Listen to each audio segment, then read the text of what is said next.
Bismillahirrahmanirrahim. Assalamualaikum warahmatullahi wabarakatuh. Teman-teman sekalian, berjumpa kembali di Zona Dosen. Kali ini kita akan mengulas masih seputar ilmu kalam, dan sub bahasan yang akan kita ulas adalah berkaitan dengan masalah Qadariyah dan Jabariyah. Qadariyah dan Jabariyah ini merupakan satu kelompok, satu aliran pemikiran dalam teologi, dalam ilmu kalam, yang titik tekannya kepada kehendak Tuhan dan kehendak manusia, begitu. Sebagaimana kita ketahui bahwa Tuhan itu adalah pencipta alam semesta, termasuk manusia di dalamnya. Nah, Tuhan juga, Allah Subhanahu wa Ta'ala, memiliki kehendak yang mutlak. Nah, pertanyaannya, sejauh mana manusia sebagai ciptaan Allah bergantung pada kehendak dan kekuasaan Allah dalam menjalani hidupnya?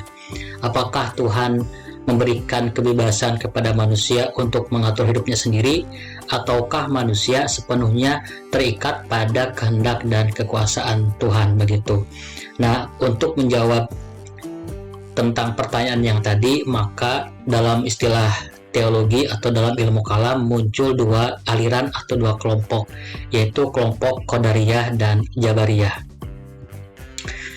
Nah, teman-teman sekalian, untuk menjawab pertanyaan-pertanyaan yang tadi, kaum Qadariyah berpendapat bahwa manusia memiliki kebebasan dan kemerdekaan dalam menentukan perjalanan hidupnya.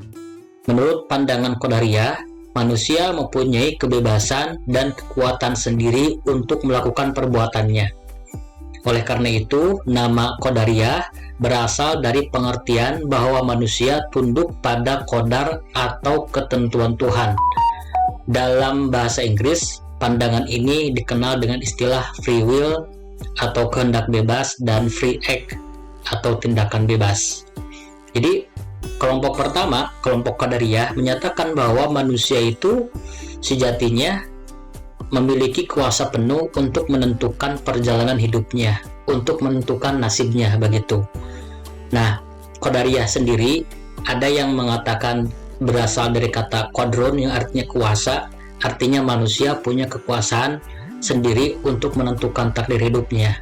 Ada juga yang mengatakan bahwa qadrun di sini lebih kepada tunduk kepada qadar atau ketentuan Tuhan. Artinya bahwasanya manusia diberi kekuasaan untuk menentukan tindakannya sendiri. Dalam bahasa Inggris disebut dengan free will, kehendak bebas, dan free act, tindakan bebas. Selanjutnya yang kedua, ada kelompok Jabariyah. Nah, kalau kelompok Jabariyah ini memiliki pandangan yang cukup bertolak belakang. Mereka berpendapat bahwa manusia tidak memiliki kebebasan dalam menentukan kehendak dan perbuatannya. Menurut paham ini, manusia sepenuhnya terikat pada kehendak mutlak Tuhan. Nah, nama Jabariyah sendiri berasal dari kata jabaro yang berarti memaksa. Aliran ini memang berkeyakinan bahwa manusia melakukan perbuatannya dalam keadaan terpaksa. Dalam bahasa Inggris, pandangan ini disebut dengan fatalisme atau predestination, yang artinya perbuatan manusia telah ditentukan sejak awal oleh qadar atau ketentuan Tuhan. Nah, Jabariyah ini sebaliknya dari Qadariyah. Kalau Jabariyah ini memiliki pandangan bahwa tindakan manusia atau manusia tidak memiliki kebebasan untuk melakukan tindakannya. Segala tindakannya itu sudah diatur, sudah ditentukan oleh Allah Subhanahu wa Ta'ala. Bahkan nasibnya, termasuk surga atau nerakanya seseorang, sudah Allah tetapkan sejak zaman ajali, begitu. Nah, teman-teman sekalian, masyarakat Arab sebelum Islam tampaknya dipengaruhi oleh paham Jabariyah.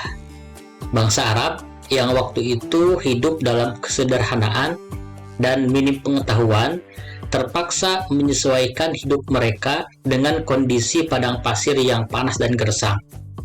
Dalam dunia yang keras seperti itu, mereka merasa tidak mampu mengubah keadaan sekeliling sesuai dengan keinginan mereka sendiri. Mereka merasa lemah dan tidak berdaya menghadapi kesulitan-kesulitan hidup yang ditimbulkan oleh lingkungan padang pasir. Nah, dalam kehidupan sehari-hari, masyarakat Arab banyak bergantung pada kehendak alam. Hal ini membuat mereka memiliki sikap fatalistis. Jadi sebelum Islam datang, masyarakat Arab mayoritas berpandangan Jabariyah. Artinya mereka pasrah, tidak punya motivasi untuk merubah lingkungan sekitar. Mereka lebih tunduk kepada lingkungan. Mereka lebih lebih pasrah dengan lingkungan, dengan kondisi yang mereka terima, begitu.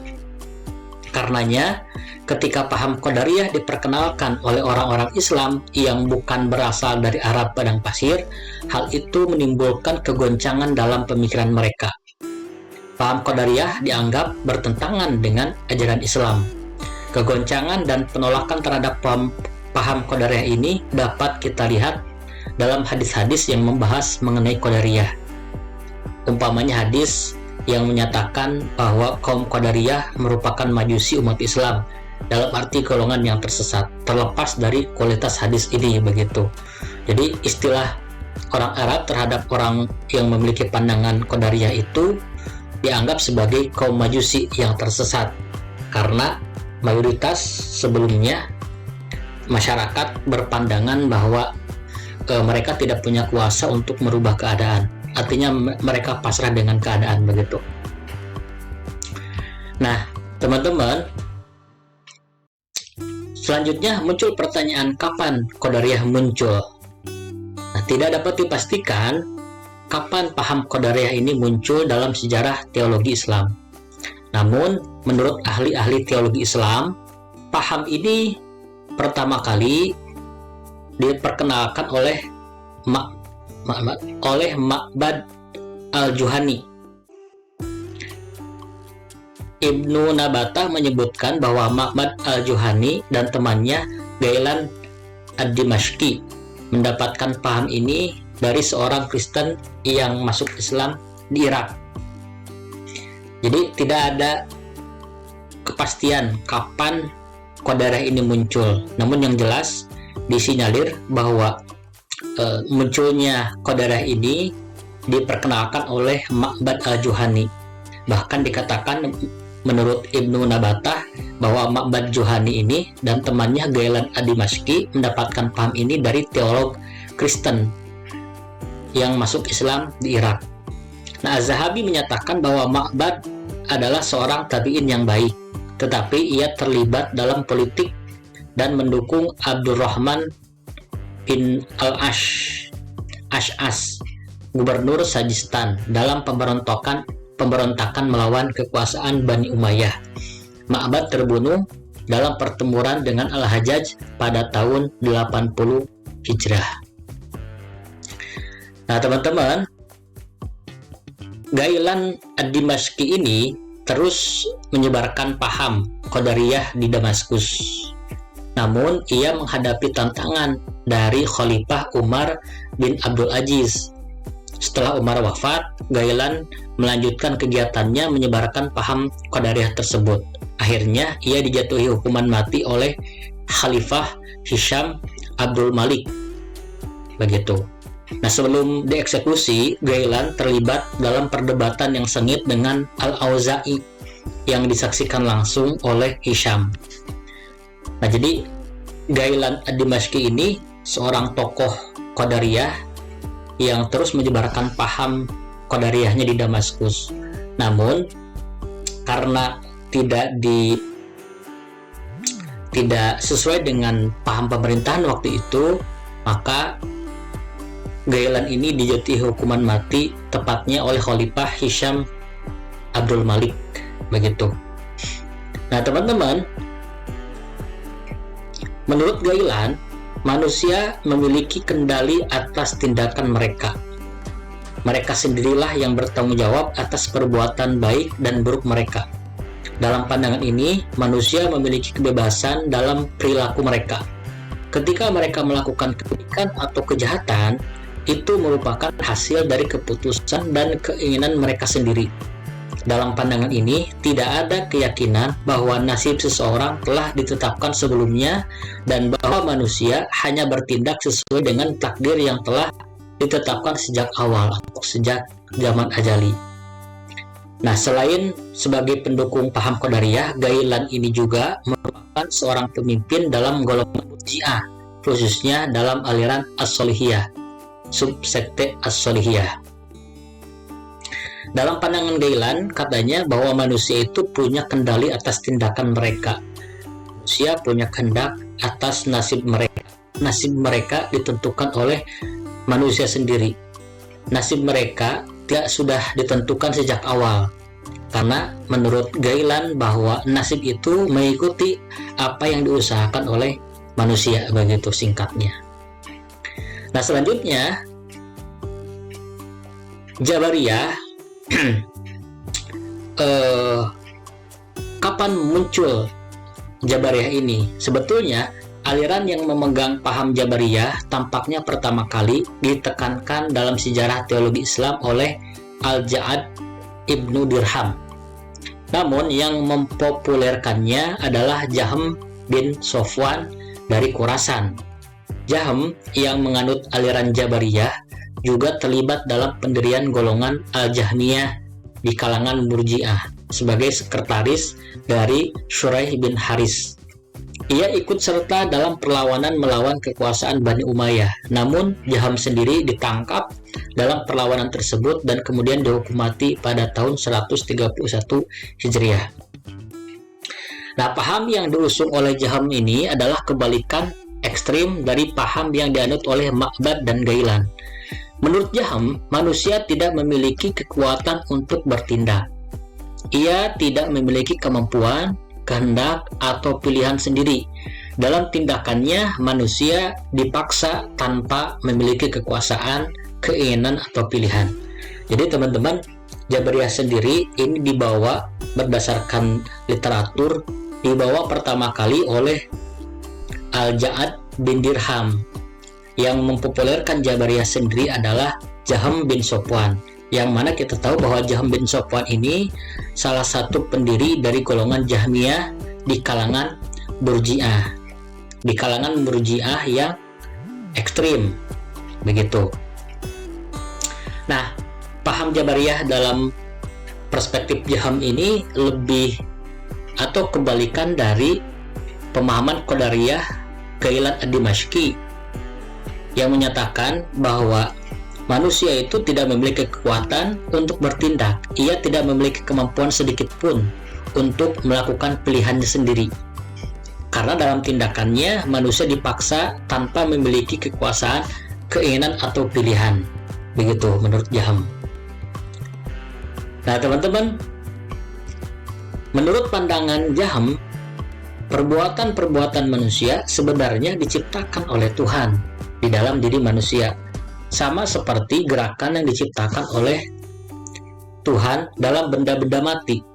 Oleh karena itu, ketika manusia berbuat, itu bukanlah dalam arti sebenarnya, melainkan dalam arti kiasan atau majazi, seperti air mengalir, batu bergerak, atau matahari terbit.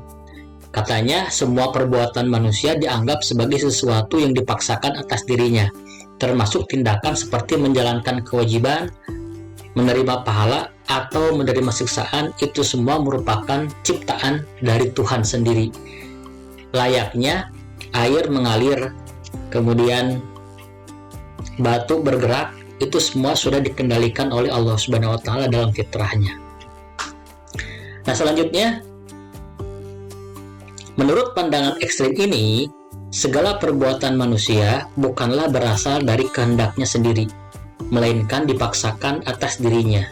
Misalnya, jika seseorang mencuri, itu bukanlah karena ia menghendaki untuk mencuri, tetapi karena kehendak dan keputusan Tuhan yang menyebabkan seseorang melakukan tindakan tersebut. Dalam istilah yang kasar, seseorang mencuri bukan karena keinginannya sendiri, melainkan karena dipaksa oleh Tuhan. Manusia dalam pandangan ini hanya seperti wayang yang digerakkan oleh dalang.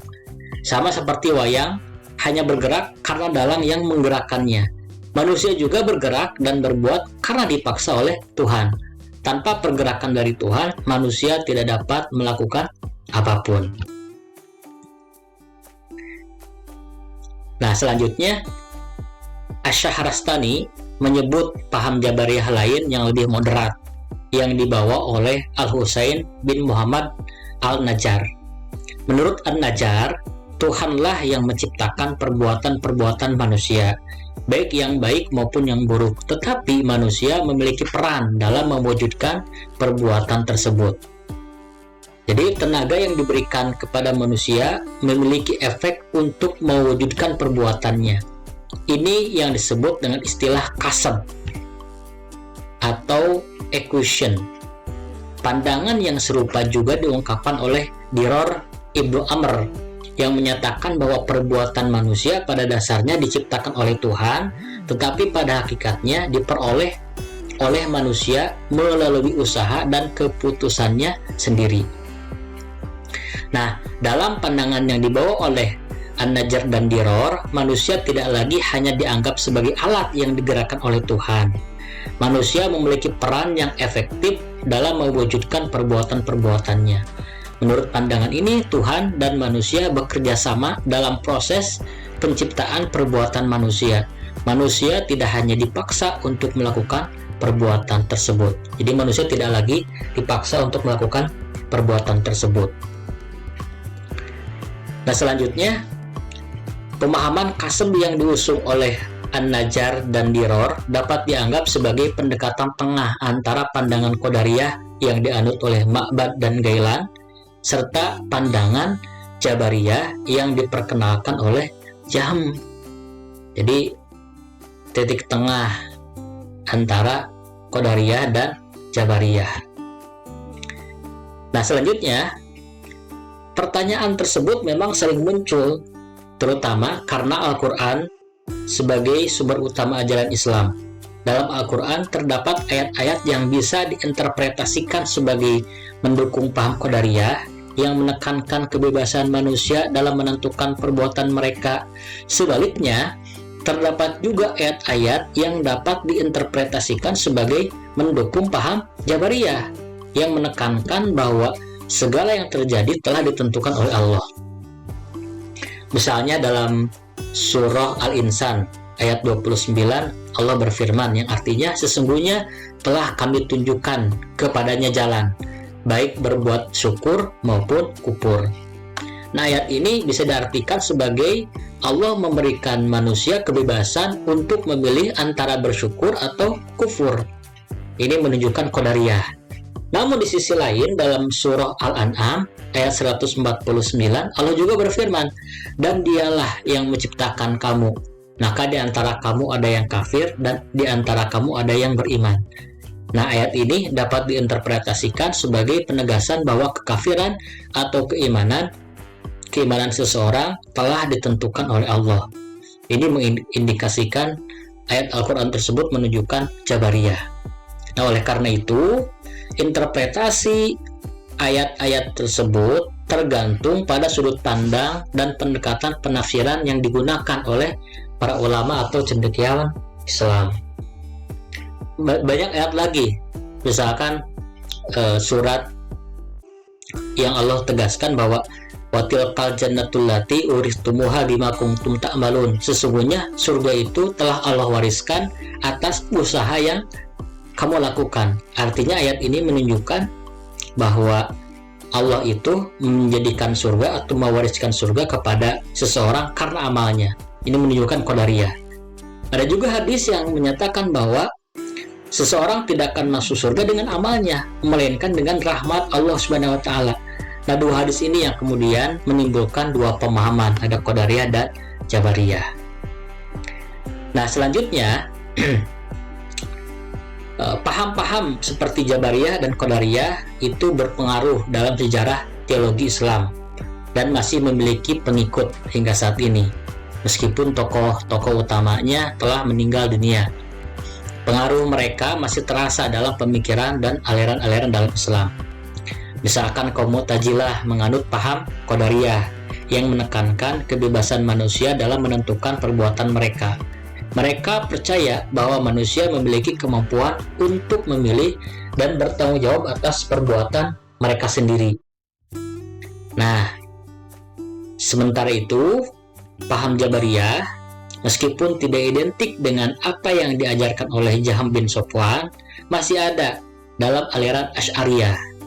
Aliran ini lebih moderat dalam pandangannya, mengakui bahwa manusia memiliki peran dalam perbuatan mereka sendiri meskipun dalam akhirnya segala sesuatu ditentukan oleh Allah Subhanahu wa taala. Nah, kedua paham ini masih menjadi bagian dari diskursus dan perdebatan dalam kalangan ulama dan cendekiawan muslim, menunjukkan kompleksitasnya dan kedalamannya pemikiran teologis dalam tradisi Islam. Nah, teman-teman, itu saja yang bisa disampaikan pada kesempatan kali ini. Mudah-mudahan tidak puas sehingga kalian bisa mencari di referensi-referensi yang lain. Referensi tentang video ini akan saya share di deskripsi. Sekian, Assalamualaikum warahmatullahi wabarakatuh.